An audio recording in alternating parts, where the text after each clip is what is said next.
প্রতিদিনই নির্বাচন এবং রাজনীতির অনেক ঘটনাপ্রবাহ যাচ্ছে। আজকে আমরা দেখলাম জামায়াত এবং এনসিপি জোট করেছে, সেখানে এলডিপিও আছে।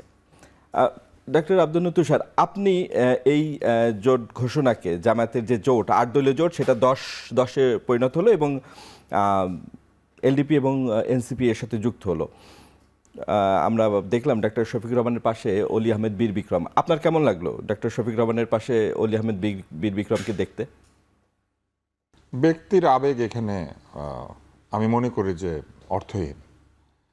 এখানে নিজের ছবিটা দেখতে অলি আহমেদ সাহেবের কেমন লাগবে এইটা বরং তার চিন্তা করা উচিত। উনি নিজের ছবিটা দেখবেন না। তো আমার কাছে যেটা অবাক লেগেছে যে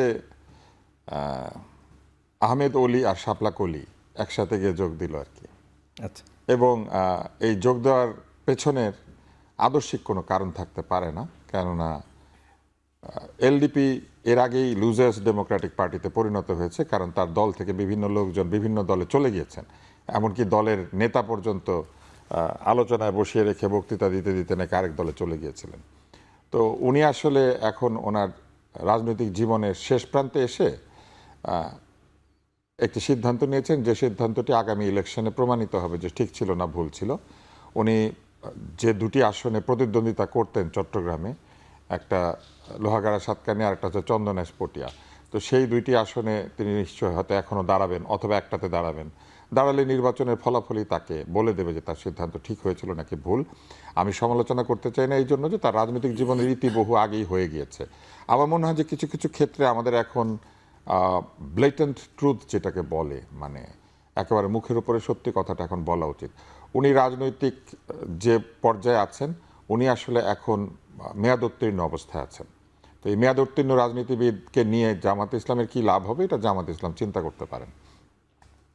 যেখানে তরুণদের রাজনীতির উত্থানের কথা, সেই দিক থেকে বিবেচনা করলে এনসিপির যোগ দেওয়াটা একটা আলোচনার বিষয় হতে পারে। কিন্তু এনসিপিতে আপনি দেখবেন যে এই যোগ দেওয়া না দেওয়া নিয়ে ভাঙন শুরু হয়েছে, এবং এনসিপির পোস্টার গার্ল যাকে কিনা তারা সামনে রেখেছে, যাকে নিয়ে ডিম ভ্রমণে যাওয়া হয়েছিল, তো সেই ডিম নিয়েছে যে মেয়েটি একটি দলের জন্য, সে অশ্বডিম্ব পেয়েছে সেই দল থেকে, এবং সে এখন এনসিপিকে ত্যাগ করেছে। কেননা কিছু প্রশ্নের মীমাংসা হয় নাই। কি প্রশ্নের মীমাংসা হয় নাই?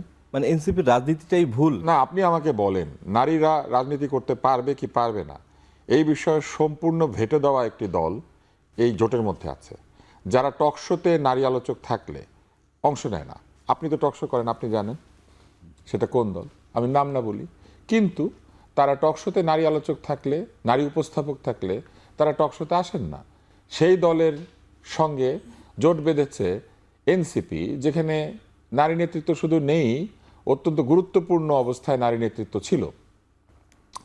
এরপরে আরেকটি দল, তারা বলেছে নারীরা হবে রানী, তারা বিবাহ করলে রানী হয়ে ঘরে প্রবেশ করবে। এখন রানীর অধীনে প্রজা থাকবে নাকি রানী আনার নামে পুরুষানীদেরকে রাজা দাবি করবে, এটার কোনো ব্যাখ্যা নাই।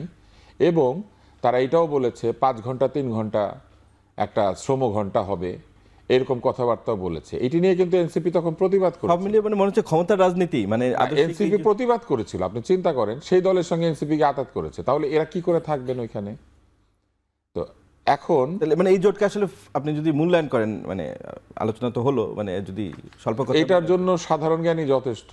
30টা আসনের জন্য তারা সেখানে গিয়েছেন, কারণ অন্য দলের সঙ্গে যখন তারা নেগোশিয়েট করার চেষ্টা করেছেন, সেই সব দল বা সেই দল তাদেরকে 30টি আসন দিতে রাজি হন নাই। এখন প্রশ্ন অন্যখানে, যে 30টি আসনে তারা গেলেন, সেই 30টি আসনে দেওয়ার মতো যোগ্য প্রার্থী আছে তাদের? আচ্ছা, ঠিক আছে, আমরা নিয়ে আরো পরে আলোচনা করবো। রহিন হোসেন প্রিন্স।